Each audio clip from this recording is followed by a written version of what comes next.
오전 10시, 카페 브루모아는 여느 때처럼 잔잔한 재즈 선율과 에스프레소 머신의 낮은 울림으로 가득했다. 민호는 카운터 뒤에서 능숙한 손놀림으로 우유 거품을 만들어내며 하루를 시작했다. 5년 전 이곳을 열었을 때만 해도 불안했던 마음은 이제 일상의 리듬 속에 녹아들어 매일 아침 원두를 갈고 첫 손님을 맞는 순간이 그에게는 작은 위안이었다. 문이 열리고 지은이 들어섰다. 긴 코트를 걸친 그녀의 얼굴은 평소와 달리 어두웠다. 민호는 반갑게 손을 들어 인사했지만 지은은 작게 미소 짓는 것으로만 화답했다. 그녀 뒤로 세훈이 따라 들어왔다. 지은의 남편이자 민호의 대학 동기였던 그는 언제나처럼 자신감 넘치는 걸음걸이로 창가 자리를 차지했다. 아메리카노 2잔. 세훈이 무심하게 말했다. 민호는 고개를 끄덕이며 커피를 내리기 시작했다. 하지만 귀는 자연스레 그들의 대화에 쏠렸다. 평소라면 그러지 않았을 텐데 지은의 긴장된 표정이 신경 쓰였다. 이번 거래는 조심해야 해. 금액이 크잖아. 지은의 목소리가 낮게 깔렸다. 걱정 마. 다 계획대로야. 이번 주면 정리될 거고 우리 계좌로 들어올 거야. 세훈이 태연하게 대답했다. 민호는 커피잔을 들고 그들의 테이블로 다가갔다. 여기 있습니다. 그는 일부러 밝은 목소리로 말하며 세훈과 눈을 마주쳤다. 세훈은 잠깐 대화를 멈추고 민호를 쳐다봤다. 고마워. 지은이 먼저 말했다. 그녀의 눈빛에는 뭔가 숨기고 싶은 듯한 기색이 역력했다. 민호는 카운터로 돌아왔지만 마음 한편이 무거워졌다. 사업상 거래라는 말이 너무 조심스럽고 은밀하게 들렸다. 그날 저녁 민호는 오래된 습관처럼 세훈의 SNS를 뒤적였다. 그리고 최근 올라온 사진 속 배경에서 낯익은 미술 작품을 발견했다. 명품 갤러리에서 본 적 있는 작품이었다. 다음 날 민호는 조심스럽게 몇몇 지인에게 물었다. 세훈이 최근 고가의 미술품을 여러 점 거래했다는 소문이었다. 그것도 지은 몰래. 민호의 가슴속에서 묘한 감정이 일렁였다. 오랜 친구에 대한 걱정과 동시에 무언가 잘못되어 가고 있다는 직감이었다. 그날 밤 민호는 카페 창밖을 바라보며 생각에 잠겼다. 세훈은 왜 지은을 속이는 걸까? 그리고 자신은 이 사실을 어떻게 해야 할까? 어둠 속에서 네온 사인만이 깜빡이고 민호의 마음속에는 복잡한 질문들이 소용돌이쳤다. 일주일이 지나는 동안 지은은 유난히 자주 카페를 찾았다. 언제나 혼자였다.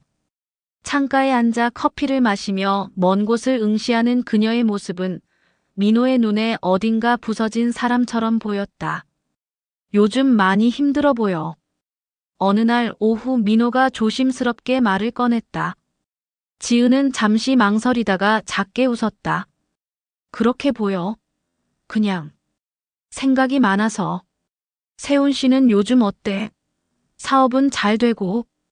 그 질문에 지은의 표정이 미묘하게 굳어졌다. 잘 되는 것 같아. 너무 잘 되는 것 같아서 오히려 불안할 정도야. 그녀는 커피잔을 두 손으로 감싸 쥐었다. 민호야, 결혼 생활이 원래 이런 거야? 같이 살면서도 점점 멀어지는 느낌. 민호는 답을 찾지 못한 채 그저 그녀의 말을 들어주었다. 지은은 오랜 친구였지만 결혼 후로는 조심스러운 거리가 생겼었다. 그런데 지금 그 거리가 다시 좁혀지는 것만 같았다. 그날 밤 민호는 결심했다. 세훈의 거래 내역을 정확히 확인해야 한다고. 대학 동기 중 금융권에 있는 재호에게 조심스럽게 부탁했다. 비공식적으로 좀 알아봐 줄 수 있어. 세훈이 최근에 큰 거래를 한 것 같은데. 며칠 후 재호에게서 연락이 왔다. 이거 좀 이상한데. 세훈이 최근 3개월 동안 미술품 거래로 약 8억을 움직였어. 그런데 구매자가 전부 페이퍼 컴퍼니야. 게다가 재호가 잠시 뜸을 들였다. 그 돈이 지은 씨 명의 계좌에서 빠져나갔는데 세훈 개인 계좌로 들어갔어. 민호의 등에 식은땀이 흘렀다. 세훈은 단순히 비밀 거래를 한 게 아니었다. 아내의 재산을 몰래 빼돌리고 있었던 것이다. 더 충격적인 건 그 다음이었다. 재호가 보내온 자료 속에는 세훈이 민호와 지은의 통화 내역까지 조회한 기록이 있었다. 민호야, 이 사람 너랑 지은 씨 사이도 감시하고 있었어. 뭔가 의심하고 있는 것 같아. 민호는 손이 떨렸다. 세훈은 단순한 횡령범이 아니었다. 그는 자신의 아내와 오랜 친구 사이의 신뢰까지 시험하고 있었던 것이다. 혹시 지은이 진실을 알게 되면 민호에게 의지할 것을 예상하고 그 관계까지 통제하려는 것일까? 다음 날, 지은이 또 카페에 왔다. 민호는 그녀를 보며 복잡한 심경이 들었다. 진실을 말해야 할까? 아니면 더 확실한 증거를 모아야 할까? 지은은 여전히 아무것도 모른 채 남편에 대한 의심과 우정에 대한 그리움 사이에서 흔들리고 있었다.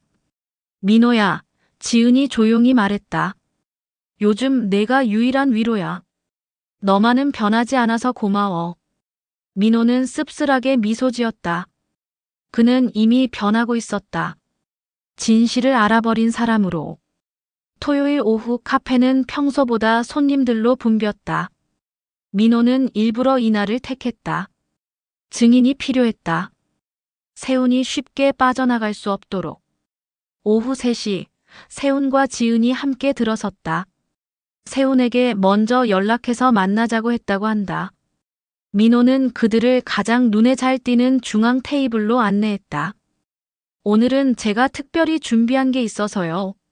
민호가 커피와 함께 태블릿 PC를 테이블 위에 놓았다.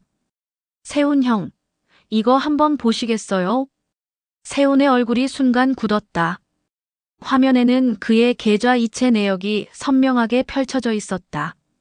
지은의 명의 계좌에서 빠져나간 8억, 페이퍼 컴퍼니를 통한 미술품 거래, 그리고 최종적으로 세훈의 비밀 계좌로 입금된 기록들. 이게 뭐야? 지은이 손을 떨며 태블릿을 집어들었다.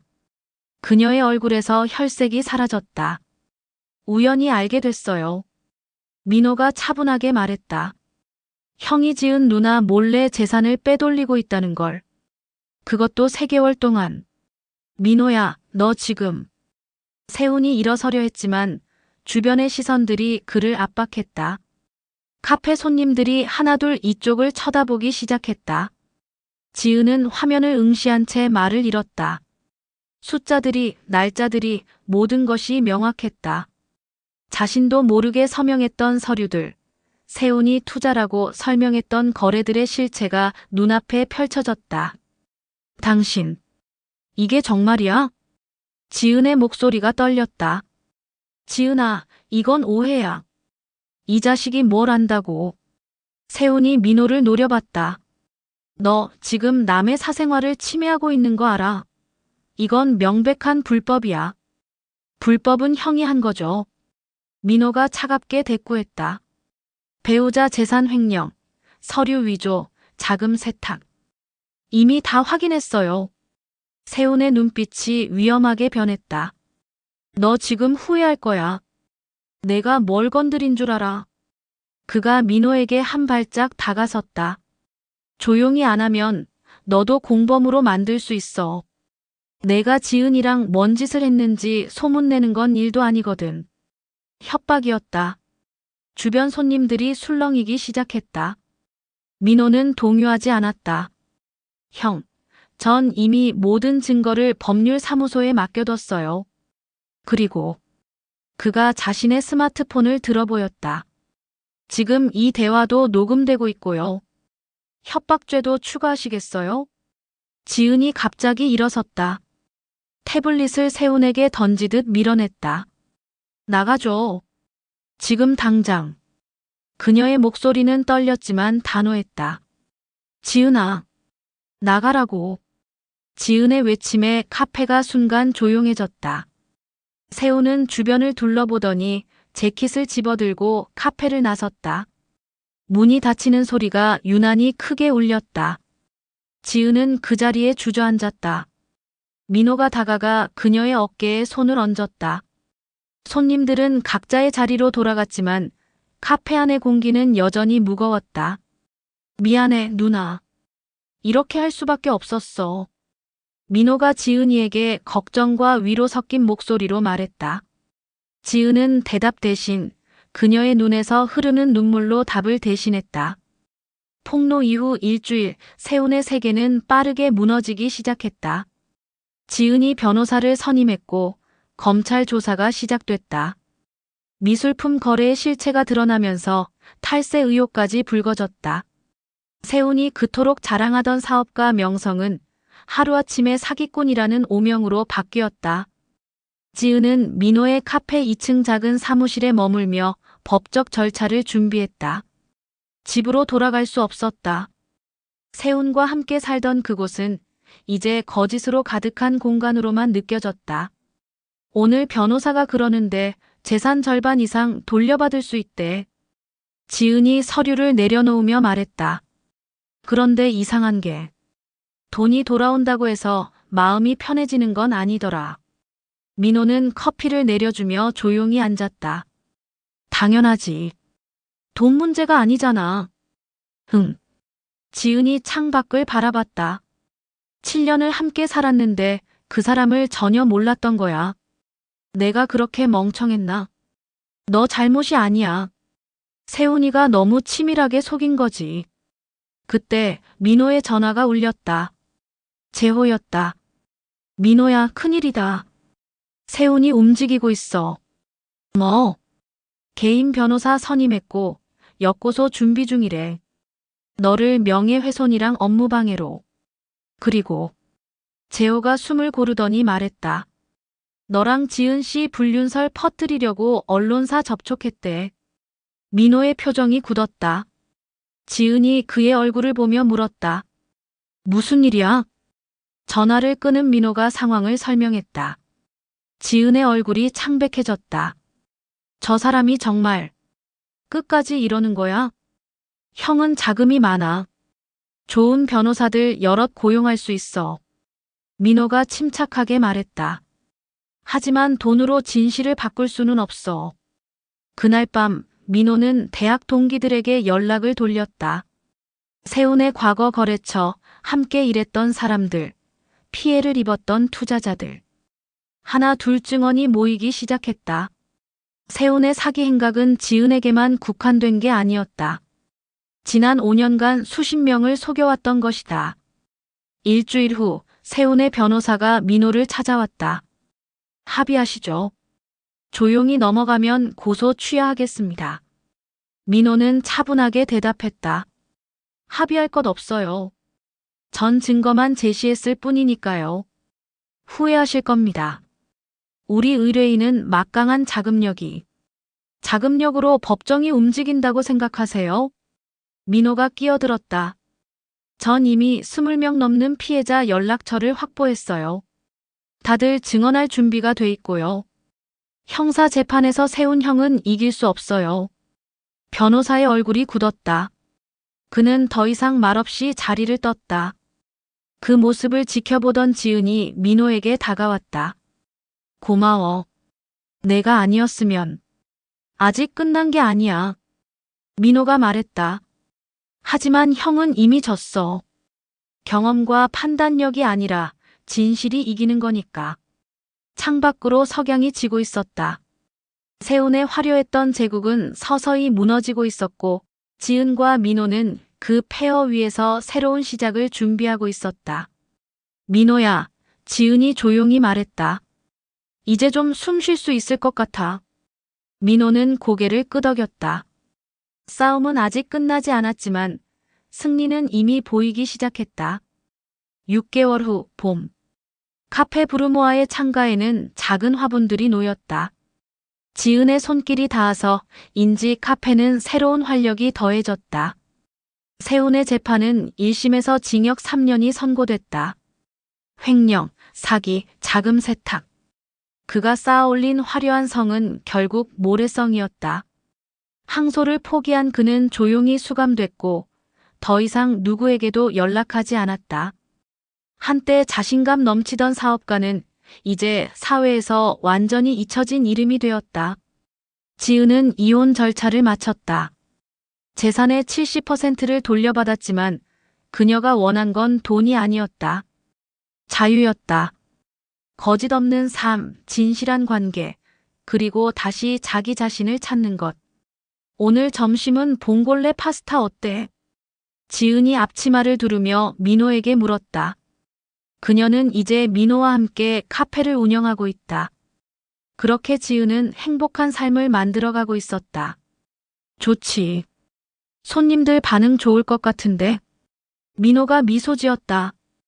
두 사람의 관계는 서서히, 그러나 확실하게 변해가고 있었다. 어느 날 저녁 문을 닫은 카페에서 민호가 조심스럽게 말을 꺼냈다. 지은아. 민호가 청소하던 손을 멈췄다. 나, 너한테 할 말이 있어. 지은이 고개를 들었다. 민호의 진지한 표정에 그녀의 심장이 빨라졌다. 사실 오래전부터 너를 좋아했어. 친구로서가 아니라. 민호가 숨을 고르며 말했다. 한 사람으로서. 하지만 너가 결혼했고 행복해 보였으니까 마음속에만 담아뒀어. 지은은 말없이 그를 바라봤고 그녀의 눈가에는 눈물이 맺혔다. 근데 이번 일을 겪으면서 더 이상 숨기고 싶지 않더라. 너가 힘들 때 곁에 있고 싶었던 건 그냥 친구여서가 아니었어. 너를 아꼈던 그 마음이었어. 민호야. 지은의 목소리가 떨렸다. 나도 언제부턴가 알고 있었어. 내 마음. 민호가 놀란 표정으로 그녀를 쳐다봤다. 지은이 웃으며 눈물을 닦았다. 내가 곁에 있을 때 가장 편안하고 내가 웃으면 나도 행복해. 민호가 천천히 그녀에게 다가갔다. 이제는 더 이상 힘들지 말고 나와 행복한 날들로 함께하는 거 어때? 지은이 고개를 끄덕였다. 민호가 조심스럽게 그녀의 손을 잡았다. 따뜻했다. 그리고 확실했다. 지은이 말했다. 민호야, 내 마음 너무 잘 알고 있고 그래서 고마워. 하지만 나 조금은 시간이 필요해. 아직 상처가 아물지 않았고 내가 누군지도 다시 찾아가는 중이니까. 하지만 알아. 민호가 부드럽게 대답했다. 천천히 가자. 나 어디 안 가. 그날 밤 두 사람은 카페 창가에 나란히 앉아 도시의 불빛을 바라봤다. 과거의 아픔은 여전히 가슴 한편에 남아 있었지만 이제는 그 무게가 견딜만 했다. 서로가 있었으니까. 커피향 가득한 카페 안에서 지은과 민호는 작은 웃음을 나눴다. 그렇게 하루하루 그들은 함께 새로운 삶을 만들어가고 있었다. 창밖으로 봄비가 내리기 시작했다. 겨울이 지나고 봄이 왔다. 그들의 마음에도